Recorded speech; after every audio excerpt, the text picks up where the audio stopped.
Time 9 Kannada ವರದಿ ಪ್ರಸಾರವಾಗ್ತಾ ಇದ್ದಂತೆ ಎಚ್ಚೆತ್ತ ಅಧಿಕಾರಿಗಳು ತೆಕ್ಕಲಕೋಟೆ ಬಸ್ ನಿಲ್ದಾಣದ ಶೌಚಾಲಯದ ಕಾಯಕಲ್ಪ.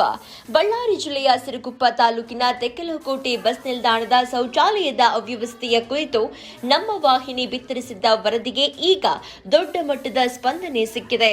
ಶೌಚಾಲಯದ ದುಸ್ಥಿತಿಯ ಬಗ್ಗೆ ವಿಸ್ತೃತ ವರದಿ ಪ್ರಸಾರವಾಗ್ತಾ ಇದ್ದಂತೆ ಎಚ್ಚೆತ್ತುಕೊಂಡ ಸಾರಿಗೆ ಇಲಾಖೆಯ ಅಧಿಕಾರಿಗಳು ಈಗ ಸ್ಥಳಕ್ಕೆ ಧಾವಿಸಿ ಯುದ್ಧೋಪಾದಿಯಲ್ಲಿ ಸ್ವಚ್ಛತಾ ಕಾರ್ಯ ಕೈಗೊಂಡಿದ್ದಾರೆ. ಬಳ್ಳಾರಿ ಜಿಲ್ಲೆಯ ಸಿರುಗುಪ್ಪ ತಾಲೂಕಿನ ಪ್ರಮುಖ ಪಟ್ಟಣವಾದ ತೆಕ್ಕಲಕೋಟೆಯ ಬಸ್ ನಿಲ್ದಾಣ ಇಲ್ಲಿನ ಶೌಚಾಲಯದ ಸ್ಥಿತಿ ಎಷ್ಟು ಅಧ್ವಾನವಾಗಿತ್ತೆಂದ್ರೆ ಪ್ರಯಾಣಿಕರು ಒಳಗೆ ಹೋಗಲು ಮೂಗು ಮುಚ್ಚಿಕೊಳ್ಳಬೇಕಾದ ಪರಿಸ್ಥಿತಿ ಇತ್ತು. ಈ ಬಗ್ಗೆ ಪ್ರಯಾಣಿಕರು ಆಕ್ರೋಶವನ್ನ ವ್ಯಕ್ತಪಡಿಸ್ತಾ ಇದ್ರು. ಸಾರ್ವಜನಿಕರ ಈ ಸಮಸ್ಯೆಯನ್ನ ನಮ್ಮ ವಾಹಿನಿ ಗಂಭೀರವಾಗಿ ಪರಿಗಣಿಸಿ ಶೌಚಾಲಯದ ದುಸ್ಥಿತಿಯ ಬಗ್ಗೆ ವಿಸ್ತೃತ ವರದಿಯನ್ನ ಬಿತ್ತರಿಸಿತ್ತು. ಅಧಿಕಾರಿಗಳ ನಿರ್ಲಕ್ಷ್ಯವನ್ನ ಎತ್ತಿ ತೋರಿಸಲಾಗಿತ್ತು.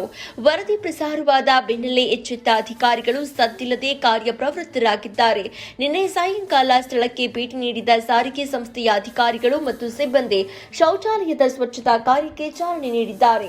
ಶೌಚಾಲಯವನ್ನ ನೀರು ಹಾಕಿ ತೊಳೆದು ಬ್ಲೀಚಿಂಗ್ ಪೌಡರ್ ಸಿಂಪಡಿಸಿ ಸಾರ್ವಜನಿಕರ ಬಳಕೆಗೆ ಯೋಗ್ಯವಾಗುವಂತೆ ಮಾಡಲಾಗ್ತಾ ಇದೆ ಅಂತ ಡಿಪೋ ವ್ಯವಸ್ಥಾಪಕರು ತಿಳಿಸಿದರು.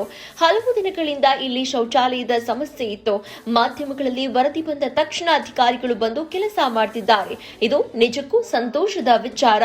ಒಟ್ನಲ್ಲಿ ಅಧಿಕಾರಿಗಳ ಮೌನಕ್ಕೆ ಬಿಸಿ ಮುಟ್ಟಿಸಿದ ಮಾಧ್ಯಮದ ವರದಿಗೆ ಈಗ ಜಯ ಸಿಕ್ಕಂತಾಗಿದೆ. ಮುಂದಿನ ದಿನಗಳಲ್ಲಾದರೂ ಅಧಿಕಾರಿಗಳು ಇತ್ತ ಗಮನ ಹರಿಸಿ ಈ ಸ್ವಚ್ಛತೆಯನ್ನ ನಿರಂತರವಾಗಿ ಕಾಪಾಡಿಕೊಳ್ತಾರಾ ಕಾದು ನೋಡಬೇಕಿದೆ.